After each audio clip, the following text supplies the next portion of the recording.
My wife drained our house money to a PYSHIC who said I was cursed. I told Donna to put the call on speaker so I could hear, and Donna said she already had. I could hear Carly sobbing in the background, saying she was sorry over and over. I spoke up and said Carly was a liar. The text messages clearly showed she knew exactly who Donna was and how much money we had saved. Carly tried to claim those messages were taken out of context, but I cut her off. I told her the message where she wrote about Linda working Donna and expecting to get 10 grand was pretty clear context. I mentioned that the police wanted to talk to her about her role in the fraud operation. Carly's crying stopped suddenly, and there was silence. Then the call disconnected. Donna asked if I thought Carly would actually face charges, and I said Margot seemed pretty serious about investigating everyone involved in Linda's operation. Craig called me that afternoon while I was stacking pallets. He said Linda's frozen bank accounts showed she had about $4,000 left. That meant she'd spent most of what she stole from Donna and probably other victims on her own expenses. He was filing a civil suit to try to recover whatever we could, but he warned me that even if we won the judgment, collecting the money might take years. Linda would probably claim she was broke and couldn't pay. The criminal restitution process would be separate and would depend on what happened at Linda's sentencing. Craig explained that judges could order restitution as part of a criminal sentence, but that also didn't guarantee we'd see the money anytime soon. He said the reality was, we might never recover most of what Linda stole, but at least she'd face criminal consequences. I thanked him for being honest and said we just wanted Linda to actually be punished for what she did to Donna and the other victims. Detective Howe called us 3 days later with news that made the whole situation feel bigger and worse. They'd identified 3 other victims of Linda's scam through her business records and bank statements. All 3 were women Linda had targeted through various social connections over the past year. One woman had met Linda at a yoga class. Another was referred by someone Linda knew from a Facebook group about spirituality.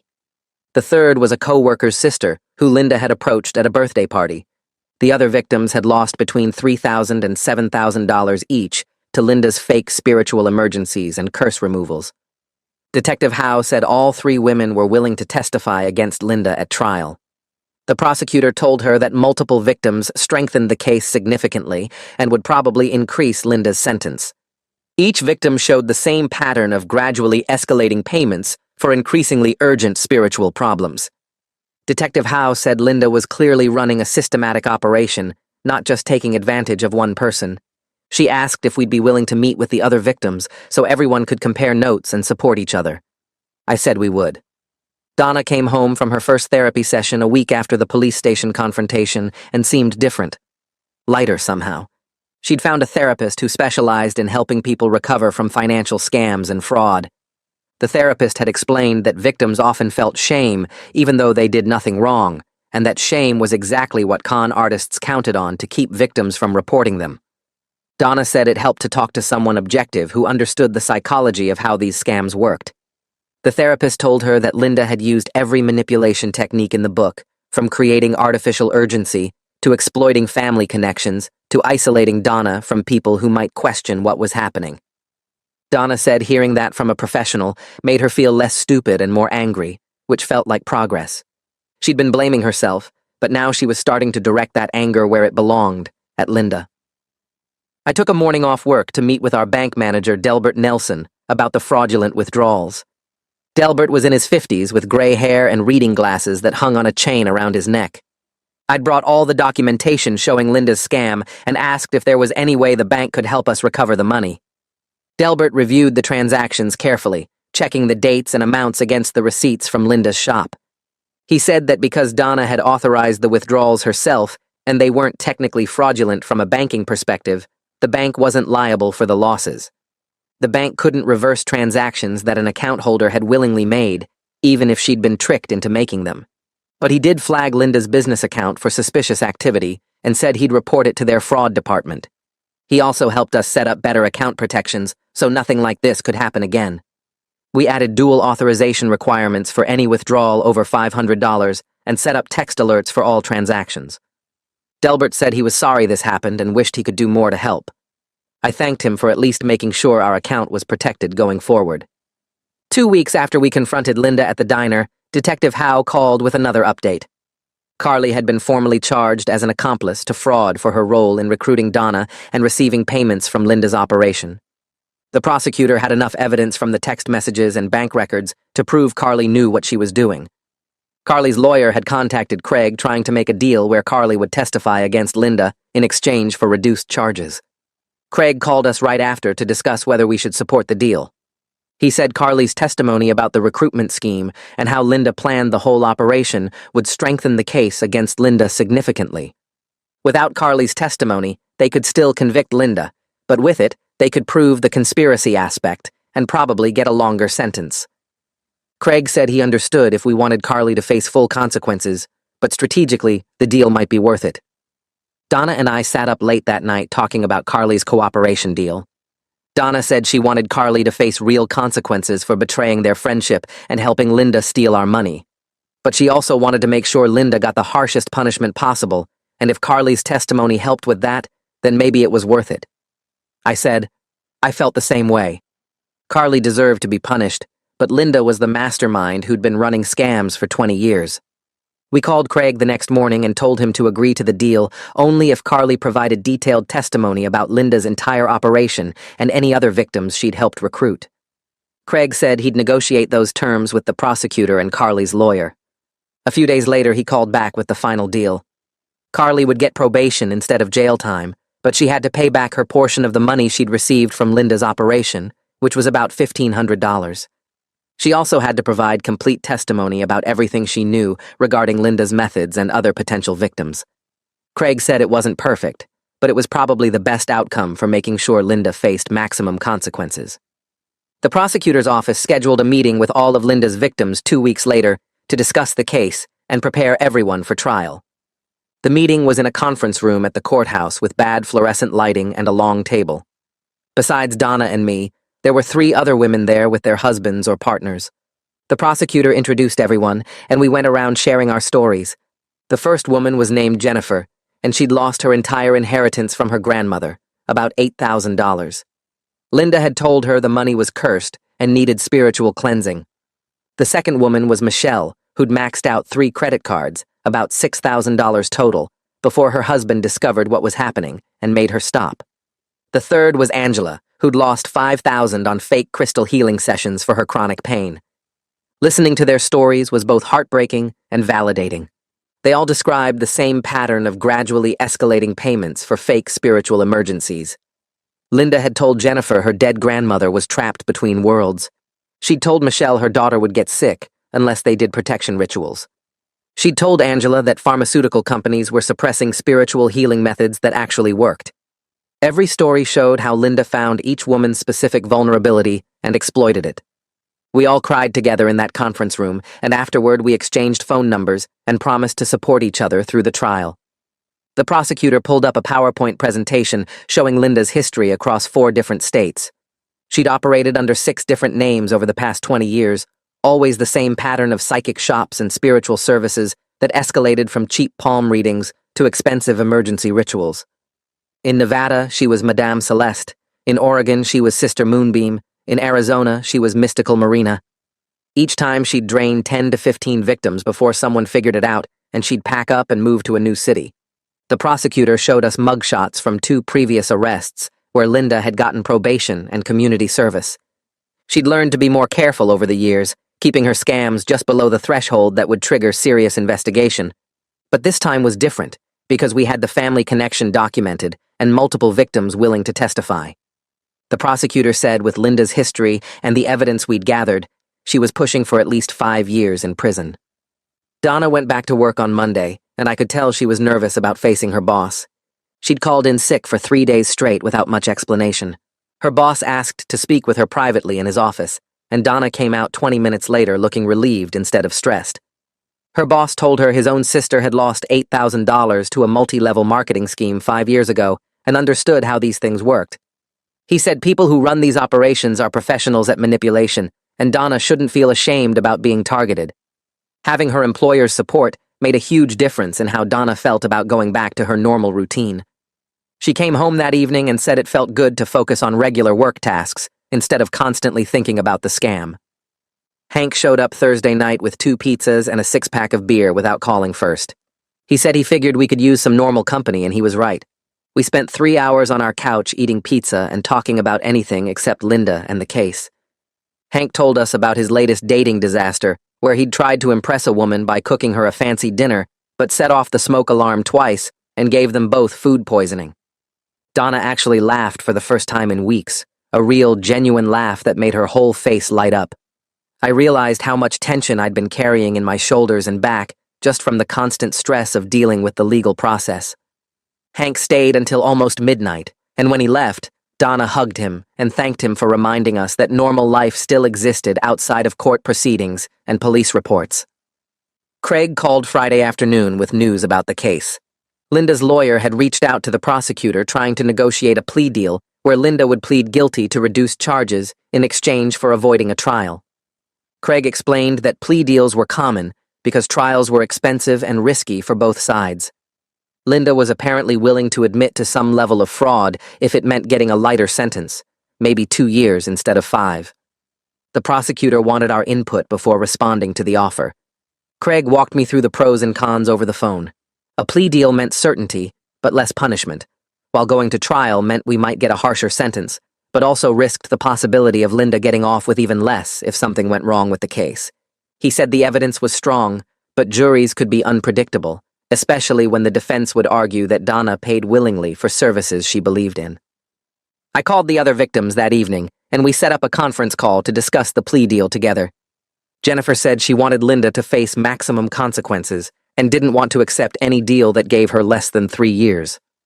Michelle agreed and pointed out that Linda had been doing this for 20 years and always got away with minimal punishment. Angela said her husband thought they should take whatever guaranteed punishment they could get, but she personally wanted Linda to serve real time. We all agreed that we'd only support a plea deal if Linda got at least 3 years in prison and was required to pay full restitution to every victim. Donna called Craig back and told him our position. Craig said he'd communicate our requirements to the prosecutor and see if Linda would accept those terms. He warned us that Linda might reject the deal and force us to go to trial, which would mean months more of waiting and stress. While we waited for Linda's response, Donna and I sat down with our old spreadsheet to start rebuilding our savings. Opening that file was brutal, because we could see 12 years of careful saving reduced to almost nothing. We had about $2,000 left in the account after Linda's withdrawals. Donna started crying, looking at the numbers and all the little notes we'd made about hitting each milestone. I pulled up a calculator and started working out a new plan based on our current income and expenses. If we both tightened our budgets and I picked up overtime shifts, we could probably save about $800 a month.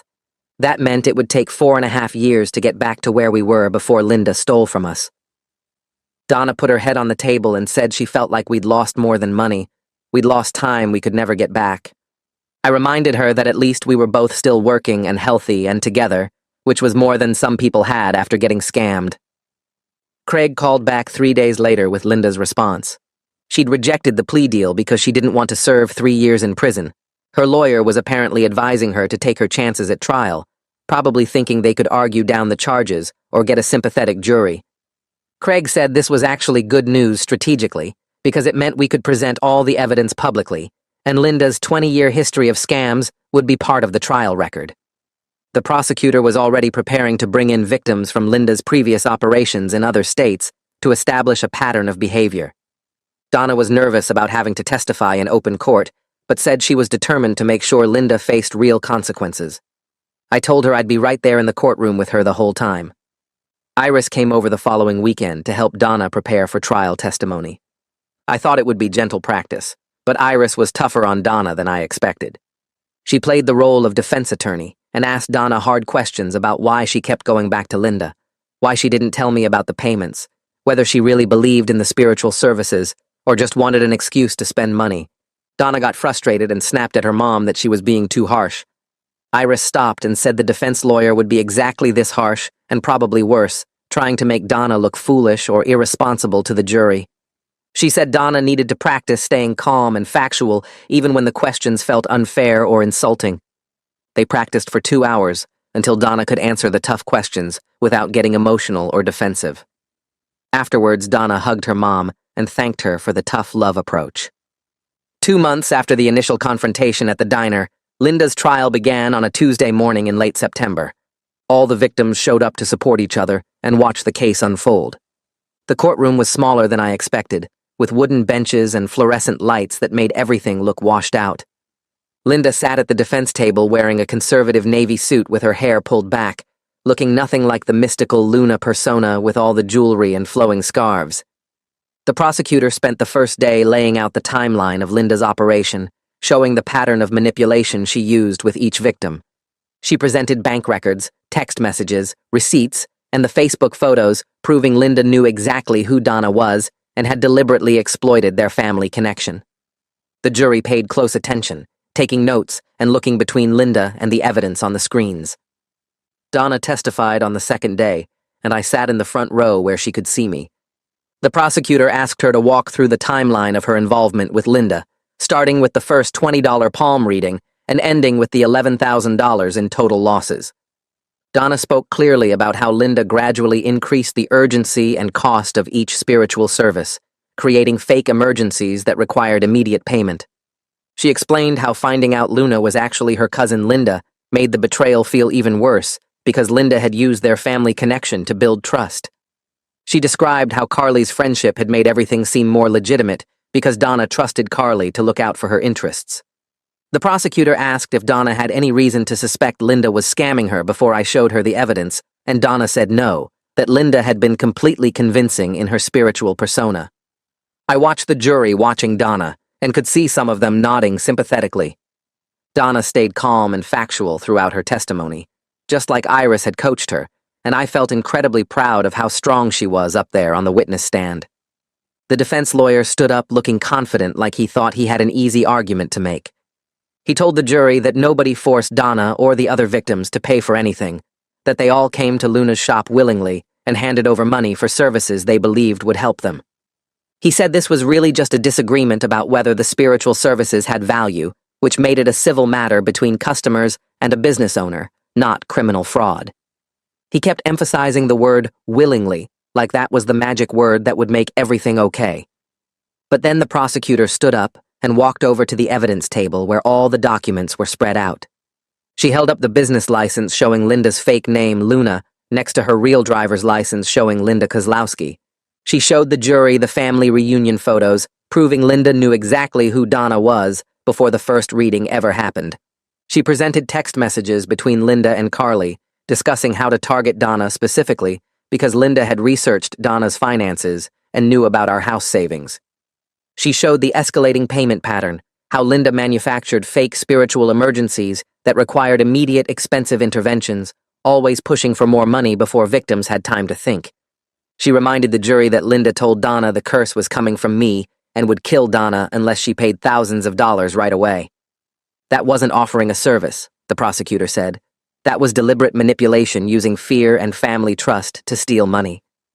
I watched the jury while the prosecutor talked and saw several of them nodding along. One older woman in the front row kept shaking her head when the prosecutor showed the text messages between Linda and Carly. A younger guy in the back row looked disgusted when he saw the fake emergency intervention receipt for $5,000. The defense lawyer tried to argue back, but he looked less confident now, stumbling over his words while he claimed Linda genuinely believed in her spiritual abilities. The prosecutor just pointed at the 20-year history of Linda running the same scam in different cities under different names. Nobody runs the same scam for 20 years if they genuinely believe in what they're selling, she said. The next day, Carly took the witness stand, and she looked terrible, like she hadn't slept in weeks. Her cooperation agreement meant she had to tell the truth about everything, or face the full charges herself.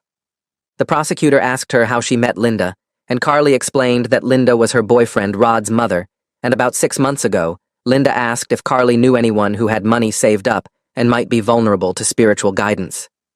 Carly admitted she immediately thought of Donna, because Donna had mentioned her grandmother's inheritance and our house savings during their friendship. She said Linda told her to bring Donna to the shop for a free reading as a birthday gift. Then Linda would take it from there. The prosecutor asked what Carly got in exchange, and Carly said Linda promised her 10% of whatever she made from Donna. Plus, Linda said she'd help Carly and Rod with their rent when they needed it. Carly described how Linda researched all her marks on Facebook and Instagram, looking at their posts to figure out their fears and desires and financial situations. Linda would tell Carly exactly what to say to each potential victim to make them interested in a reading, what problems to mention that Linda could then claim to sense during the session. For Donna specifically, Linda told Carly to talk about feeling stressed and anxious because Linda saw from Donna's social media that she posted about work stress. Then during Donna's first reading, Linda would pick up on that anxiety and offer cleansing services. Carly said Linda planned the whole thing like a script, knowing exactly how much money Donna had and calculating how to extract it over several months before Donna caught on. She admitted Linda specifically told her to keep Donna away from me as much as possible because husbands and family members were the biggest risk to the operation. The prosecutor asked if Linda did this with other victims, and Carly nodded, saying she helped recruit at least 4 other women over the past year using the same methods. When it was the defense lawyer's turn to question Carly, he tried to suggest she was lying to save herself from prison, but Carly just repeated the same details and showed more text messages on her phone that proved everything she said. The defense lawyer barely asked 10 questions before giving up and sitting back down. I looked over at Linda during Carly's testimony, and she just sat there with no expression on her face, like she was watching a boring movie instead of hearing how she destroyed people's lives. The trial lasted 3 days total with testimony from all the victims and financial experts who explained how Linda's operation worked. On the third afternoon, the judge sent the jury to deliberate and told us it could take hours or even days for them to reach a verdict. We went to the courthouse cafeteria to wait, and I got Donna a sandwich even though she said she couldn't eat. Iris sat with us and kept checking her phone like the jury might text her the verdict. But only 4 hours later, the bailiff came down and said the jury had reached a decision. We rushed back to the courtroom and my heart was beating so hard I could feel it in my throat. The jury filed back in, and none of them looked at Linda, which the prosecutor had told us was usually a good sign. The judge asked if they'd reached a verdict, and the jury foreman stood up holding a piece of paper. He said they found Linda guilty on all counts: fraud, conspiracy to commit fraud, and operating a business under false pretenses. Donna squeezed my hand so hard I thought she might break my fingers, but I didn't care. Iris started crying next to us, these big relieved sobs that she tried to muffle with her hand. I looked at Linda, and she still showed no emotion at all, just sat there staring straight ahead like she'd expected this outcome. But then I saw Rod in the back of the courtroom, and he jumped up looking devastated and rushed out the door before the judge finished thanking the jury. The prosecutor came over after and shook our hands, saying this was one of the clearest fraud cases she'd ever prosecuted, and the jury did the right thing. We left the courthouse that day feeling lighter than we had in months, knowing Linda would actually face real consequences for what she did.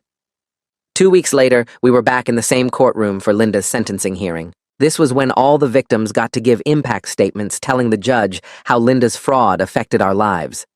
The other victims went first, and each one described losing thousands of dollars, maxing out credit cards, having to postpone major life plans. One woman talked about how she'd been saving for her daughter's college fund, and Linda took $15,000 of it. Another woman said she almost lost her marriage because her husband found out about the payments and thought she was having an affair since she'd been lying about where the money went. Then it was Donna's turn, and I watched her walk up to the microphone set up in front of the judge's bench. She took a deep breath and started talking about how we'd spent 12 years saving $43,000 for a house down payment, putting away every spare dollar we could. She said we had a spreadsheet where we tracked every penny and celebrated hitting each $1,000 milestone. She explained how Linda stole 11,000 of those dollars in just a few months, destroying years of hard work and sacrifice. Donna said we had to postpone our dream of buying a house and starting a family because of what Linda did, and that betrayal hurt even more because Linda was family who deliberately used that connection to manipulate her. She talked about the shame she felt for falling for the scam and how hard it was to trust her own judgment anymore. She said Linda didn't just steal money, she stole Donna's confidence and sense of safety in the world. When Donna finished, the judge thanked her and told her she was brave for coming forward. Then the judge looked directly at Linda and said that exploiting family connections and vulnerable people for profit was particularly disgusting behavior. She said Linda had spent 20 years perfecting her manipulation techniques and showed no remorse even when confronted with the damage she caused. The judge said people like Linda were predators who deserved serious punishment. The judge sentenced Linda to 5 years in prison, followed by 3 years of probation. She also ordered Linda to pay full restitution to all victims totaling $34,000 across everyone she'd scammed. Linda would be permanently banned from operating any kind of spiritual or psychic business once she got out, and if she violated probation, she'd go straight back to prison. It wasn't enough to undo all the damage or give us back the years of savings we lost, but it felt like real consequences, instead of Linda just walking away to run the same scam somewhere else. Donna actually smiled when we left the courthouse that day, the first real smile I'd seen from her in months.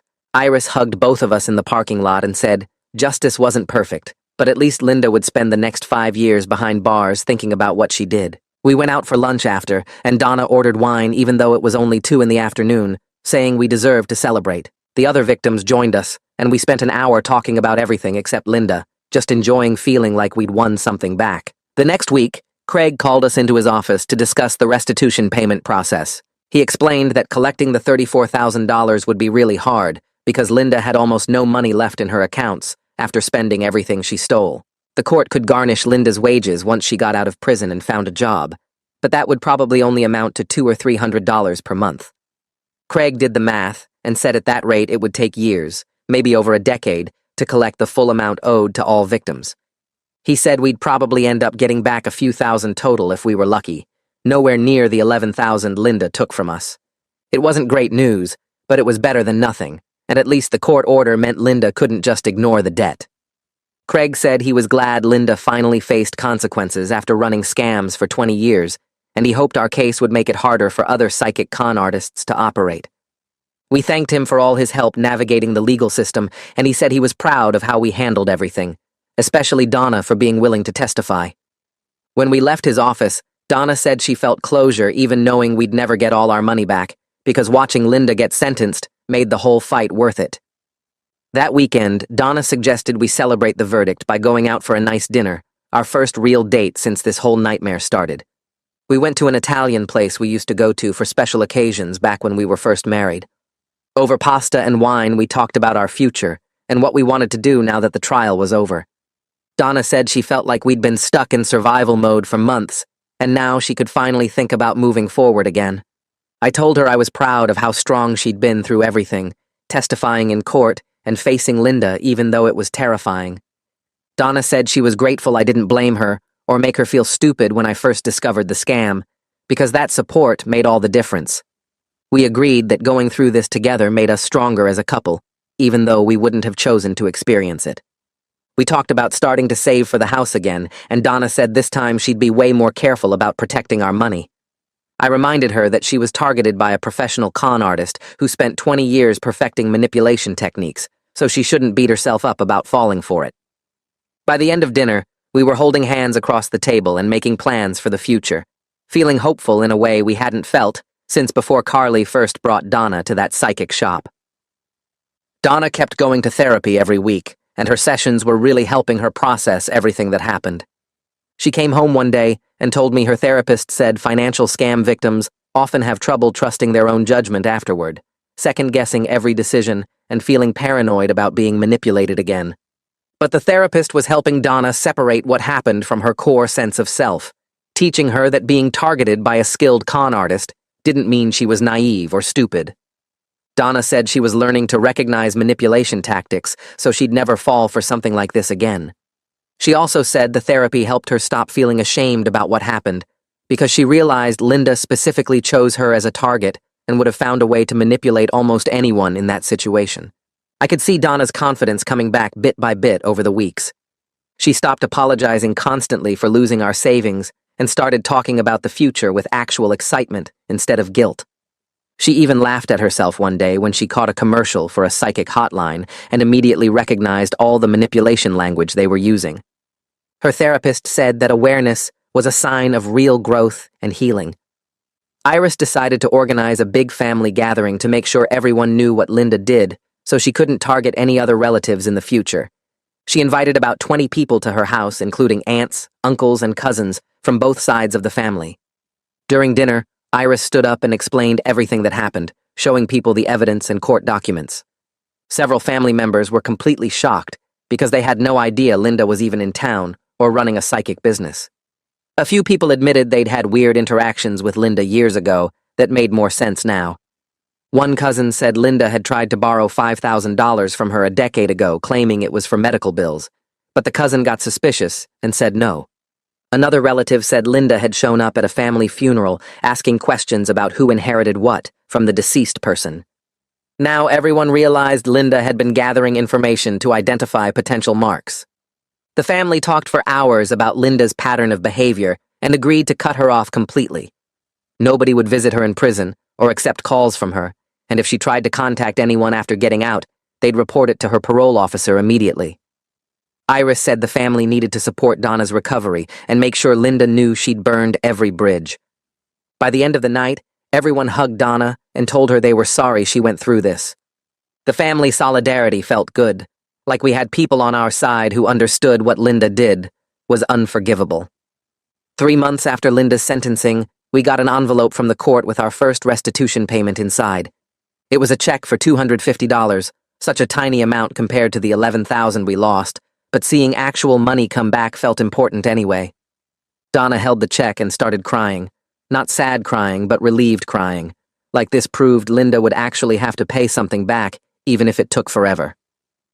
We went to the bank that afternoon and deposited the check into our new house savings account, the one we'd started rebuilding from zero. I pulled up our spreadsheet when we got home and added the $250 to our balance, then wrote a note in the comments column that said, "First restitution payment." Donna said it felt like marking the official start of our financial recovery, proof that we were moving forward instead of just staying stuck in what Linda took from us. We'd saved about $4,000 on our own over the past few months through overtime shifts and careful budgeting, so adding the restitution brought us to $4,250 total. It was still a long way from the $43,000 we'd had before, but we were making real progress. Donna suggested we celebrate each restitution payment as it came in, treating it like a small victory instead of focusing on how little it was compared to what we lost. I agreed, and we ordered pizza that night, toasting with beer to the first step of many in getting our lives back on track. A few weeks after we deposited that first restitution check, Hank called and asked if we wanted to meet him and his new girlfriend for dinner. We hadn't seen much of him since the trial ended because he'd been busy with work and dating, so we agreed to meet them at this Italian place downtown. When we got there, Hank was already sitting in a booth with a woman who looked about our age with dark hair pulled back in a neat bun. He introduced her as Jessica and said she worked at First National Bank doing financial planning. Jessica shook our hands and told us Hank had explained what happened with Linda, and she was sorry we went through that. Over appetizers, Jessica asked about our savings goals and what we were trying to rebuild. Donna explained how we'd been saving for 12 years to get to $43,000 before Linda drained most of it, and now we were basically starting over with just the restitution payments trickling in. Jessica listened carefully and then pulled out her phone to show us some investment calculators. She said that with our income levels and the fact we'd already proven we could save consistently, we had more options than we probably realized. She walked us through some strategies like high-yield savings accounts that earned better interest than our regular account, and explained how we could set up automatic transfers so the money moved before we had a chance to spend it. Jessica said she was actually impressed we'd managed to save $43,000 on warehouse and bookkeeping salaries, because that showed serious discipline most people didn't have. She pulled up a spreadsheet on her phone and started plugging in numbers, showing us that if we saved $500 a month in a better account, and kept getting the restitution payments, we could probably hit $30,000 in about 3 years, instead of the 5 or 6 we'd been thinking. Donna's eyes got wide looking at the numbers, and I felt this weight lift off my chest because 3 years seemed possible where 5 years had felt crushing. Jessica gave us her business card and said to call her if we wanted help setting up better accounts, and she wouldn't charge us anything because we were friends of Hank's. On the drive home, Donna kept looking at Jessica's calculations on her phone and saying, maybe our house dream wasn't completely dead after all, just delayed. I told her we'd get there eventually, and this time we'd be smarter about protecting what we saved. 2 weeks later, Donna came home from work, practically bouncing through the door. I was making dinner, and she grabbed me and said her boss had given her a raise. I asked how much, and she said $200 more per month, which wasn't huge, but felt like the first good news the universe had sent us in forever. Her boss had apparently sat her down that afternoon and told her he'd been noticing how much extra responsibility she'd taken on over the years, handling insurance claims, and managing the schedule and training new staff, and he should have given her a raise a long time ago. Donna said she almost cried in his office because the timing felt like some kind of sign that things were finally turning around. We sat down at the kitchen table with our laptop and pulled up the savings spreadsheet we'd been rebuilding. I added the extra $200 per month to our projections and recalculated everything using Jessica's advice about better interest rates. With Donna's raise plus my regular overtime shifts plus the monthly restitution payments, we were looking at saving around $750 a month instead of $500. Donna did the math 3 times to make sure it was right, and then she looked at me and said, "We could hit $30,000 in less than 3 years at this rate." I reminded her that was assuming nothing went wrong and we didn't have any emergencies, but even with some bumps, we were in way better shape than we'd been a few months ago. We ordered Chinese food to celebrate and spent the evening talking about house features we wanted, like a real yard and a garage and maybe a second bathroom. It felt good to dream again without the shadow of Linda hanging over everything. I started picking up extra overtime shifts at the warehouse to push our savings even higher. My supervisor had been offering weekend shifts for months, but I'd always turned them down because I liked having Saturdays off. But now I volunteered for everyone I could get. The extra hours meant I was working 6 days a week sometimes, coming home exhausted with my back aching and my feet sore, but every paycheck with overtime felt like we were actively fighting our way back to where we'd been. Donna worried I was pushing myself too hard and kept asking if I was okay, but I told her this was temporary, just until we built up a better cushion. She'd make me sit down when I got home and would rub my shoulders while we watched TV, and I'd fall asleep on the couch half the time. The guys at the warehouse noticed I was taking every shift available, and a couple of them asked if everything was okay at home. I didn't want to explain the whole Linda situation, so I just said we were saving for a house and wanted to accelerate the timeline. One of the older guys told me he respected the hustle, but to make sure I didn't burn myself out, because he'd seen plenty of people work themselves into injuries trying to make extra money. I appreciated the concern, but I felt more motivated than I had in years, like Donna and I were finally on the same team again, working toward the same goal. We'd check the savings account balance together every Friday, when my paycheck deposited, and watching those numbers climb gave me energy even when my body was tired. Donna started leaving me notes in my lunch about how proud she was of me, and how we were going to make it together, and I'd save those notes in my locker at work. 6 months after Linda's trial ended, we sat down one Saturday morning and reviewed our savings progress. The account showed $6,000, which was nowhere near the $43,000 we'd had before, but it felt different this time. Every dollar in that account we'd earned through actual work and discipline, not just hoping Linda wouldn't steal it. Donna said she used to check the balance obsessively before, multiple times a day, because part of her was always worried the money would disappear. Now she only looked at it once a week, because she trusted it would be there, trusted that we were in control of our own finances. The restitution payments kept coming every month like clockwork, usually around $250, and we'd gotten into a rhythm of immediately transferring that money into savings before we could think about spending it. My overtime shifts had added probably $1,500 total over those 6 months, and Donna's raise had contributed another $1,200. We still had a long way to go, but the progress felt real and earned in a way our previous savings never had. I told Donna that losing the money to Linda had actually taught us to be smarter about how we saved and protected our finances, which was a terrible way to learn that lesson, but at least we'd learned it. She agreed and said she felt more confident now about our ability to reach our goals because we'd been tested and came through it.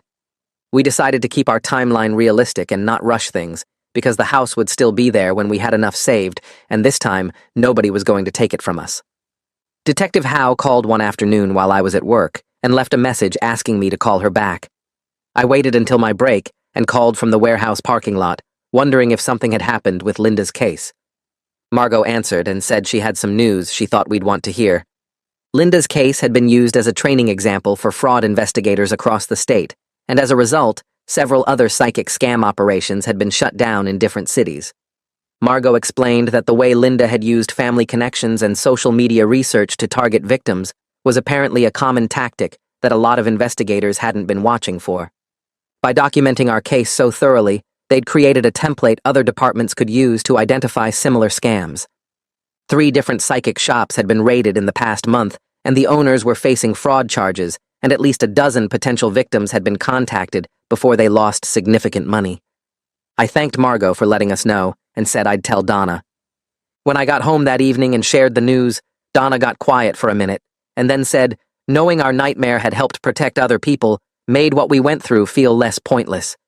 She'd been struggling with feeling stupid and ashamed about falling for Linda's con, but hearing that our case was helping investigators catch other scammers gave her a sense of purpose about the whole experience.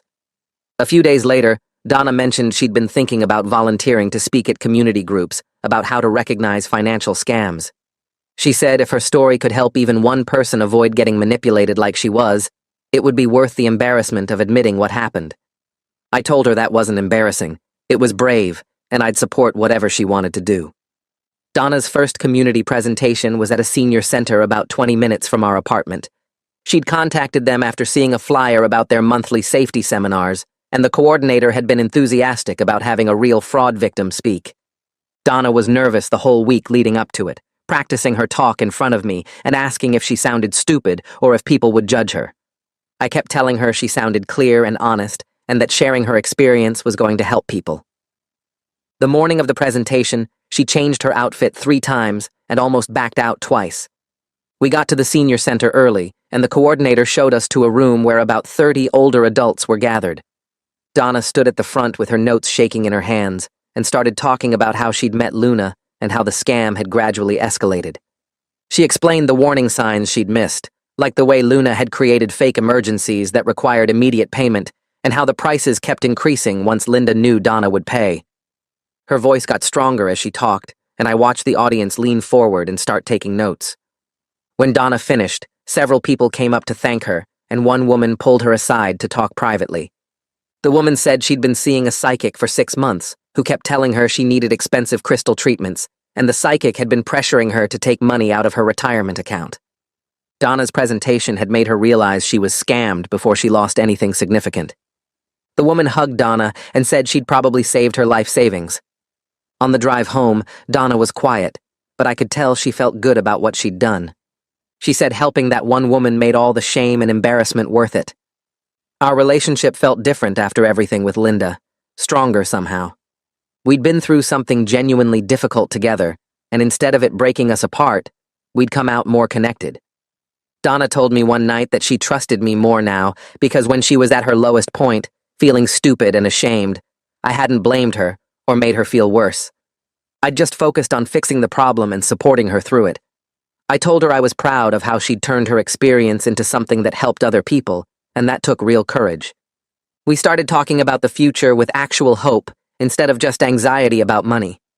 The house was still our goal, but it didn't feel as desperate anymore, more like something we'd achieve when we were ready, rather than something we had to force. We went on actual dates again, not expensive ones, but coffee and walks in the park, spending time together without the weight of Linda's betrayal hanging over us. Donna laughed more, and I noticed I wasn't constantly checking our bank account balance anymore. We'd learned something important about ourselves through this whole mess, that we were tougher than we thought, and that our partnership could survive real tests. The trust between us felt earned now instead of just assumed, built on actually going through something hard and choosing each other every day. A year after Linda got sentenced, we'd saved $14,000 toward our house down payment. It had taken consistent effort and sacrifice, with me working overtime regularly and both of us being careful about every purchase, but seeing that number in our account felt incredible. The monthly restitution payments had added up to about $3,000 total over the year, and the rest we'd saved through our own work. Donna had graduated from weekly therapy sessions to just monthly check-ins, and her therapist said she was doing remarkably well processing everything that happened. We'd both learned to spot manipulation tactics we'd never fall for again, like people creating false urgency or using emotional pressure to get money. The trauma from Linda's betrayal was real and probably always would be part of our story, but it didn't control us anymore. We'd taken something terrible and used it to become smarter and more careful about protecting ourselves. Donna kept doing community presentations every few months, and she'd helped at least a dozen people recognize scams before they lost money. I'd cut back on the overtime shifts a bit because my body needed the rest, but we were still making steady progress. Looking at our savings spreadsheet together had become this weekly ritual where we'd update the numbers and talk about how close we were getting to our goal. 14,000 wasn't 43,000, but it was earned through our own effort and protected by better financial habits, and that made it feel more valuable somehow. Iris called one Sunday and asked if we could come over for dinner. When we got to her house, She had this serious look on her face that made me worried something was wrong. Over pot roast, she told us she'd been talking to other family members about our situation, and several of them wanted to help us with our house down payment when we were ready. Her sister had offered $5,000, and a couple of cousins had said they could contribute smaller amounts. Iris said the family felt terrible about what Linda had done and wanted to help us recover. Donna started crying and said that was incredibly generous, but we couldn't accept it. I agreed and explained that we needed to do this ourselves, to prove we could rebuild what Linda took without depending on anyone else. Iris looked disappointed, but said she understood, and she was proud of how we were handling everything. She made us promise that if we ever really needed help, we'd ask instead of struggling alone. We promised and thanked her for the offer, and I meant it when I said, knowing we had family support if we needed it, made us feel less alone. Iris said she'd been thinking a lot about Linda over the past year, about how money and bitterness had turned her into someone who would hurt her own family. She told Donna that we were stronger people than Linda ever was because we'd faced hardship and chosen to help others instead of exploiting them. We started seriously house hunting again on a Saturday morning, this time with $14,000 saved and a realistic plan to reach $30,000 within another year and a half. The real estate agent we'd worked with before was happy to hear from us and said the market had actually gotten a bit better for buyers. We spent the day visiting open houses, and it felt different from it had 2 years ago when we were just dreaming. This time we knew exactly what we could afford and what we were willing to compromise on.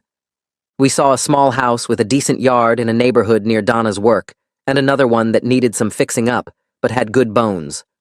Walking through these houses, we talked about what we'd learned about protecting ourselves financially, and about trust. Donna said she'd never take for granted again that family members had good intentions, and I said we'd both gotten better at recognizing when someone was trying to manipulate us. Our dream was still alive, just tempered with more wisdom about how the world actually worked. We knew now that some people would exploit family connections for money, that trust had to be earned and protected, and that rebuilding after betrayal was possible, but took time. The house we'd eventually buy would represent not just a place to live, but proof that we'd survived something terrible and came out stronger. Craig called on a Tuesday afternoon while I was loading pallets at the warehouse. He told me Linda qualified for early parole after serving 3 years instead of 5 because she'd been a model prisoner and taken some classes. She'd still have to pay restitution for the full term, though, which meant we'd keep getting those monthly checks even after she got out.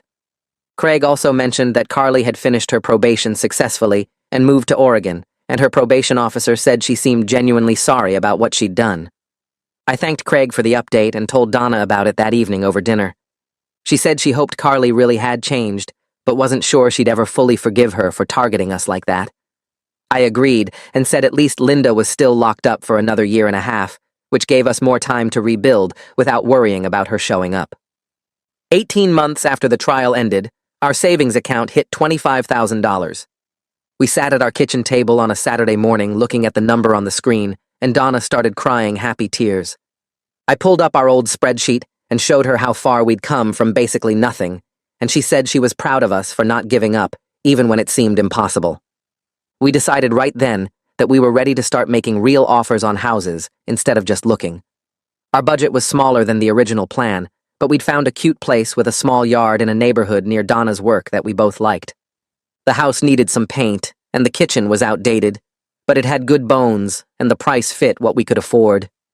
Making an offer felt scary after everything we'd been through with Linda, like we were tempting fate by hoping for something good. But Donna said we deserved this, and we'd earned it the right way this time. Our real estate agent called 3 days later to say the sellers accepted our offer. Donna answered the phone, and I watched her face light up as she listened.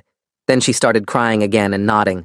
When she hung up, she told me we were actually buying a house, 2 years later than we'd originally planned, but it was really happening. I hugged her tight and reminded her that we'd done this through hard work and refusing to quit, even when Linda tried to destroy us. The down payment we were putting down represented more than just money now. It was proof that we could survive something terrible and come out stronger on the other side. Donna said she'd been so scared after the scam that we'd never recover, but here we were actually doing it. We called Iris that night to tell her the good news, and she cried too, saying she was so proud of how we'd handled everything. Moving day came on a sunny Saturday in early June. Hank showed up at 8 in the morning with his truck, and Iris arrived right after with coffee and donuts for everyone. A couple friends from my warehouse job came to help carry the heavy furniture, and Donna's co-worker from the dentist office brought boxes and packing tape. We loaded everything into the truck and drove to our new house, our actual house that we owned. Walking through the front door with our stuff felt surreal after living in that same apartment for 12 years. Donna planted flowers in the front yard that afternoon, while I unpacked boxes in the kitchen, and when I came outside to check on her, she was sitting on the porch steps, smiling. She told me she was genuinely happy in a way she wasn't sure she'd feel again after what Linda did to us. We'd learned some hard lessons about how cruel people could be, and that family connections didn't always mean someone was trustworthy. But we'd also learned that we were stronger together than we ever were apart, and that was worth more than any amount of money Linda had stolen from us. My wife drained our house money to a PYSHIC who said I was cursed. My wife Donna and I had been married 12 years, and we were finally in a good place financially. We'd saved $43,000 for a house down payment after living in the same crappy apartment since we got married. I worked warehouse shifts, and she did bookkeeping for a dentist office. Every month we'd put away whatever we could, sometimes just $100, sometimes more when I got overtime. We had this spreadsheet where we tracked every penny and would high-five each other when we hit another 1,000 saved. The plan was to buy a house by next summer, somewhere with a yard where we could have kids. We'd already been to a dozen open houses just to dream. Then Donna's friend Carly started taking her to this psychic named Luna who had a shop downtown. At first it was just $20 palm readings for fun. Donna would come home laughing about how Luna said she'd live to 90 or would travel somewhere tropical. I didn't care because $20 wasn't breaking us, and Donna seemed to enjoy it. But then Donna started going twice a week. Luna told her there were dark energies around her that needed cleansing. Each cleansing cost $200. Donna said it was worth it because she'd been sleeping better. I told her maybe she was sleeping better because she wasn't stressed about work. She said I didn't understand spiritual things. Next, Luna said Donna's aura showed signs of a family curse. Removing it would take specialized crystals that cost $1,500.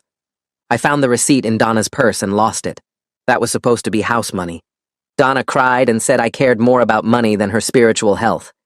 She said Luna warned her I would react this way because the curse was affecting me too. I told her to stop going, but she went anyway. Luna told Donna the curse was actually coming from me. She said I had an ancestral attachment that was draining Donna's energy and would eventually kill her unless they did an emergency intervention. The intervention required burning special herbs while Luna performed a ritual. Cost $5,000. Donna withdrew it while I was at work. I only found out when I checked our savings account to see if my paycheck had deposited. We were down $8,000 total at that point. I drove to Luna's shop ready to get our money back. The place was all purple curtains and fake crystal balls. Luna was this woman in her 50s wearing too much jewelry who talked in this fake mystical voice. She told me the spirits were angry about my presence and I was endangering Donna by interfering. She actually tried to charge me $50 just for entering her space with negative energy. I left and called my buddy Tony, whose ex-wife had gotten caught up with a psychic. He said these people were all con artists who researched their marks online. That gave me an idea. I spent the weekend digging into Luna's background. Her real name was Linda Kozlowski, and she'd been running psychic scams for 20 years. But here was the interesting part. Linda Kozlowski's maiden name was Hoffman. Donna's mom's maiden name was also Hoffman. I did more digging. Linda and Donna's mom were first cousins.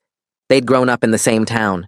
There were old Facebook photos of them at family reunions. Luna, the psychic, was Donna's cousin Linda, who she hadn't seen in 10 years. I kept digging and found out Carly, Donna's friend, was dating Linda's son Rod. Carly had been getting a cut of the money for bringing in marks. She'd targeted Donna specifically because Linda knew Donna had inheritance money from her grandmother, plus our savings. The whole thing was a setup. I printed everything out and waited for Donna to come home from her next session. She walked in carrying another bag of crystals that cost $3,000. I asked her how cousin Linda was doing. Donna said I was being weird, and she didn't have a cousin Linda. I showed her the family reunion photo from 8 years ago. There was Linda with her arm around Donna's mom. Donna stared at it for a full minute. Then I showed her Linda's old driver's license next to Luna's business license. Same person. Then I showed her the messages between Carly and Rod discussing their cut of Donna's money. Carly had written, "Your mom's really working her. We should get at least $10,000 from this one." Donna threw up, actually ran to the bathroom and puked. When she came out, she was crying so hard she could barely breathe. I held her on that bathroom floor, her body shaking against mine like she couldn't get warm even though the apartment was hot. She kept saying the same thing over and over. I told her she wasn't stupid, that Linda knew exactly what she was doing, that she'd been running this kind of scam for 20 years.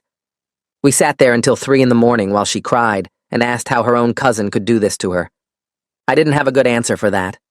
Around 2, she started getting angry instead of just sad, which felt like progress.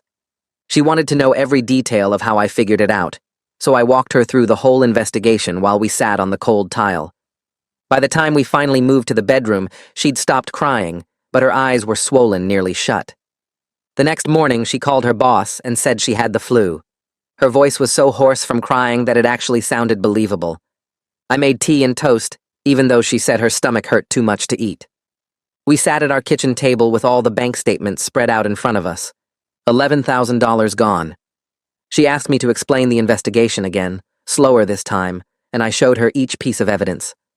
The Facebook photos where Linda had her arm around Donna's mom at a family picnic. The business license showing Linda Kozlowski operating as Luna. The messages between Carly and Rod where they discussed their cut. Donna's face crumbled when I got to that part. She kept staring at Carly's words about how Linda was really working her. She asked how she could have been so blind when it was all so obvious. I told her it wasn't obvious from the inside when someone you trust is lying to you. Donna wanted to drive straight to Linda's shop and confront her right then. She was already grabbing her keys when I stopped her and said we needed to be smart about this. If we just showed up yelling, Linda would deny everything and we'd have nothing. We needed to document every single thing first, build a case that couldn't be ignored. Donna didn't like it, but she agreed. We spent the whole day making copies of everything. Every receipt from Linda's shop, every bank statement showing the withdrawals, every text message between Donna and Carly about the psychic readings. I took photos of all the crystals and herbs Linda had sold her, each one with a price tag that made me want to punch something. A chunk of rose quartz for $300, dried sage for $200, a candle that was supposed to remove negative energy for $150. We filled an entire folder with evidence, and Donna cried again when she saw how thick it was. I called Hank around noon because his ex-wife had gotten caught up in something similar a few years back. He answered on the second ring, and I explained the whole situation.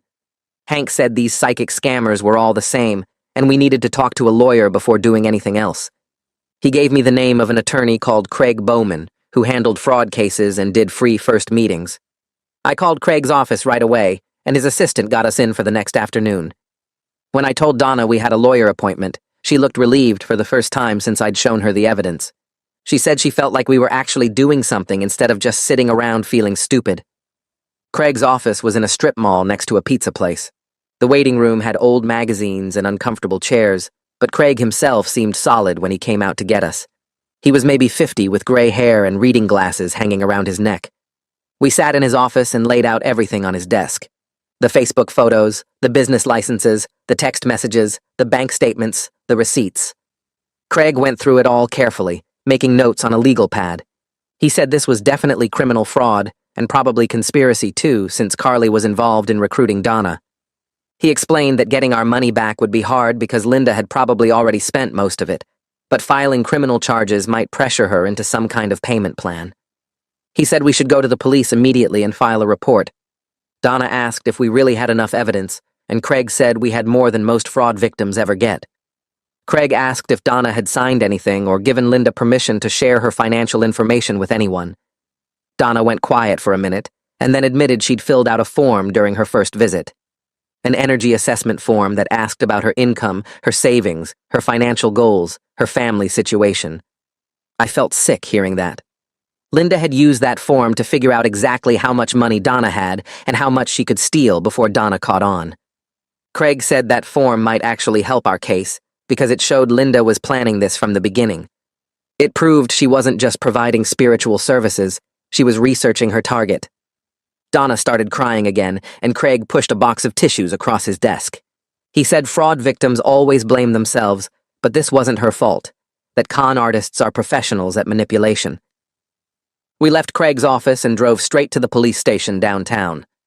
The front desk officer directed us to the fraud division on the 3rd floor. We waited in another uncomfortable room until a detective came out and introduced herself as Margot Howe. She was younger than I expected, maybe 40, with short dark hair and sharp eyes that made me think she didn't miss much. We followed her to a small office and went through everything again. Margot listened without interrupting, taking notes on her computer. When we finished, she said she'd seen plenty of psychic scams, but the family connection made this one particularly nasty. She said Linda knew exactly what buttons to push because she knew Donna's family history. Margot made copies of all our documentation and said she'd start pulling Linda's business records and bank statements right away. She warned us that building a criminal case takes time, but she'd move as fast as she could. That evening, Donna finally called her mom. I could hear both sides of the conversation because Donna had it on speaker. She told Iris everything, starting with the palm readings and ending with the discovery that Luna was actually Linda. There was a long silence on the other end. Then Iris started crying and apologizing over and over. She said she had no idea Linda had turned into this kind of person, that she hadn't seen her in 10 years. Iris said she was coming over right now, and Donna said, "Okay." 30 minutes later, there was a knock, and Iris came in carrying a casserole dish and her own box of tissues. She hugged Donna so hard I thought she might crack a rib. Iris kept saying she was sorry, like it was somehow her fault that her niece turned out to be a scammer. We sat in the living room, and Iris looked through all the evidence we'd collected. She stared at the family reunion photos for a long time. She told us that Linda had gone through a bad divorce about 10 years ago and moved away from the family. Nobody had stayed in touch because Linda made it clear she wanted space. Iris had no idea Linda was even in our city, let alone running a psychic business under a fake name. When she saw the text messages between Carly and Rod, Iris got angry in a way I'd never seen her before. She said Linda deliberately used their family connection to trick Donna, that she exploited the trust that comes from being family. She said that made the betrayal so much worse than if Linda had scammed a stranger. Iris looked at Donna and said they were going to make sure Linda faced real consequences for this. The three of us talked for hours about what to do next. Iris suggested she should be the one to call Linda and set up a meeting. She could pretend she didn't know about the scam yet. Just say she heard Linda was in town and wanted to catch up. Linda would probably jump at the chance to manipulate another family member. We could show up at that meeting with Detective Howe and confront Linda with all the evidence in a public place where she couldn't run or make excuses. Donna liked that idea, and so did I. Iris called Linda right then and put it on speaker. Linda answered in that fake mystical voice and sounded thrilled when Iris suggested coffee the next day. They agreed to meet at a diner on Main Street at 10 in the morning. After Iris hung up, we called Margot and told her the plan. She said she'd meet us in the parking lot tomorrow and we'd go in together. Linda had no idea what was coming. I stared at the ceiling most of the night, going over everything we'd collected on Linda and how tomorrow would go. Donna kept shifting next to me, punching her pillow and rolling from one side to the other. Around 2 in the morning, she whispered that she was scared Linda would somehow talk her way out of this. I rolled over and reminded her we had bank statements, Facebook photos, text messages between Carly and Rod, and a detective who'd seen this kind of scam before. Linda had no idea we were coming. Donna squeezed my hand and said she hoped I was right. I told her to try to sleep because tomorrow was going to be a long day. She nodded, but I could tell she was still wide awake, probably imagining a dozen different ways Linda might escape consequences. My alarm went off at 7, and neither of us had slept more than a few hours. I made coffee while Donna showered, and we barely talked during breakfast, because we were both running through the plan in our heads. Margot had told us to meet her at the diner parking lot at 9:30, half an hour before Iris was supposed to sit down with Linda. We got there 20 minutes early and sat in our car watching other people go in for breakfast like it was a normal Thursday morning. Margot pulled up right at 9:30 in an unmarked car and got out carrying a folder with all the evidence we'd given her, plus whatever she'd dug up on her own. She leaned in my window and went over the plan one more time, speaking in that calm cop voice that made everything sound manageable. Iris would go in first and sit down with Linda like they'd agreed. After a few minutes of small talk, Margot would text us and we'd all walk in together. She warned us that Linda might deny everything or try to leave, but having a police detective present should keep things under control. Donna asked what happens if Linda just refuses to talk, and Margot said that was actually fine because refusing to answer questions in front of family would look guilty as hell. Iris arrived right at 10, and we watched her walk into the diner. Through the big front window, we could see her scanning the room, then heading toward a booth in the back. Linda was already there, dressed in regular jeans and a sweater instead of all her psychic costume jewelry and scarves. She stood up and hugged Iris like they were actually happy to see each other. They sat down, and a waitress came over to take their order. Linda was smiling and gesturing with her hands, probably spinning some story about her life. She had no clue what was about to happen. Margot kept checking her watch and said we'd give them 5 minutes to get comfortable. Those 5 minutes felt like an hour. I could see Donna's leg bouncing up and down, her hands clenched in her lap. At exactly 10:05, Margot's phone buzzed, and she said it was time. We all got out and walked across the parking lot together. My heart was pounding, so hard I could hear it in my ears. The second we walked through the diner door, Linda's face changed. She'd been mid-sentence, laughing about something, and then she saw us coming toward her booth with Margot in her detective clothes. Pure panic washed over Linda's face, followed by this calculating look like she was trying to figure out her next move. Margot walked up first and introduced herself, showing her badge and asking if Linda would be willing to answer some questions about her psychic business. Linda's voice came out higher than normal when she said she wanted a lawyer. Iris started crying and asked how Linda could do this to family. Linda ignored Iris and tried to stand up, but Margot told her to sit back down because they needed to have this conversation right now. Linda looked at Donna and actually said the spirits had warned her that Donna would turn against the light. I felt rage shoot through me and had to grip the edge of the table to keep from yelling at her. Margot stayed completely calm and opened her folder, pulling out the first piece of evidence. She laid out the Facebook photos showing Linda and Iris at family reunions, Linda's old driver's license next to her Luna business license, bank statements showing the $11,000 Donna had withdrawn over 3 months. Linda kept shaking her head and saying this was a misunderstanding, that Donna came to her voluntarily for spiritual services. Margot pulled out the text messages between Carly and Rod, the ones where they discussed getting $10,000 from this mark. Linda's face went pale when she saw those. She tried a different approach, claiming Donna paid for legitimate services, and if Donna regretted her spiritual choices now, that wasn't Linda's fault. Margot pointed out that fraud is still fraud, even when the victim participates willingly, especially when the scammer uses family connections and lies about their identity. Other customers were starting to stare at us. The diner manager came over and asked us to take this outside because we were disturbing people trying to eat breakfast. We all moved to the parking lot, and Linda immediately tried to get to her car. Margot stepped in front of her and said she needed to come to the station for formal questioning. Linda started crying and saying she was a single mother just trying to make a living, that times were hard, and she did what she had to do. I almost laughed because we knew about her 20-year history of running these scams in different cities. Margot wasn't buying it either. She told Linda she could either come voluntarily or Margot would arrest her right here in the parking lot. Linda chose to come voluntarily. We followed Margot's car to the police station in our own car, with Iris riding with us. Nobody said much during the drive. Donna kept wiping her eyes, and Iris kept patting her shoulder from the back seat. At the station, Margot took Linda into an interview room, while the rest of us waited in a different room with plastic chairs and old magazines. A detective brought us coffee and said it might take a while. We could hear voices through the walls but couldn't make out words. After about an hour, Margot came out and told us Linda's story kept changing. First, she claimed it was all legitimate spiritual work, and Donna misunderstood the nature of the services. Then she said maybe the prices were higher than normal, but Donna never complained.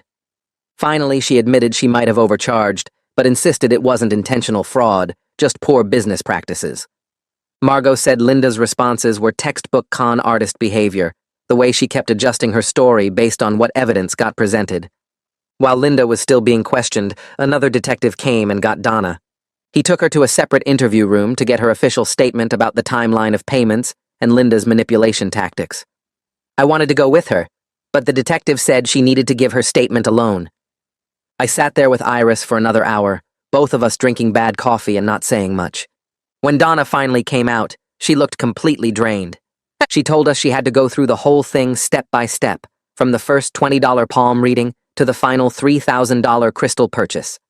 The detective had asked her to describe exactly what Linda said at each session, how Linda gradually increased the urgency and cost of each spiritual emergency. He was gentle about it, but thorough, and Donna said by the end she could see the manipulation pattern so clearly it made her feel sick all over again. But she also said something shifted during the interview. like describing it all out loud to a cop who took her seriously, made her realize she wasn't stupid. She was targeted by someone who knew exactly what they were doing. Margot came back after another hour and sat down across from us in the waiting room. She had a yellow legal pad with notes scribbled all over it and looked tired but satisfied. She told us they were charging Linda with fraud, conspiracy to commit fraud, and operating a business under false pretenses. The charges carried potential prison time, not just fines. They were also bringing in Carly for questioning about her role in recruiting victims and receiving money from Linda's operation. Margot explained that Linda would be released on bail later that evening, but her bank accounts were being frozen pending investigation. The psychic shop was being shut down immediately, and the landlord was notified that the business license was invalid. Donna grabbed my hand when Margot said that and squeezed hard. Iris asked if Linda could still contact Donna or try to intimidate her somehow.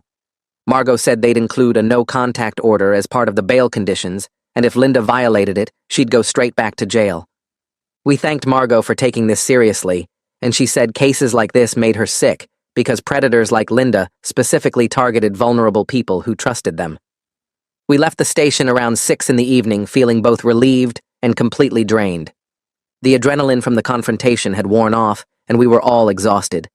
Iris insisted we come to her house because she didn't want Donna to be alone, and honestly, I didn't want to go back to our apartment either. Everything there reminded us of what Linda had stolen. Iris lived 20 minutes away in a small house with a garden out front. She made spaghetti and meatballs while Donna and I sat at her kitchen table not saying much. The house smelled like garlic and tomato sauce and felt safe in a way our apartment didn't right now. We ate dinner around Iris's old wooden table with mismatched chairs, and slowly we started talking about Linda. Iris said Linda used to be normal before her divorce 10 years ago. She'd been married to a guy named Phil who worked construction, and they seemed happy enough. But Phil left her for someone younger, and Linda took it really hard. She moved away and stopped coming to family gatherings. Iris said she'd heard through other relatives that Linda was struggling financially and had tried various business ventures that failed.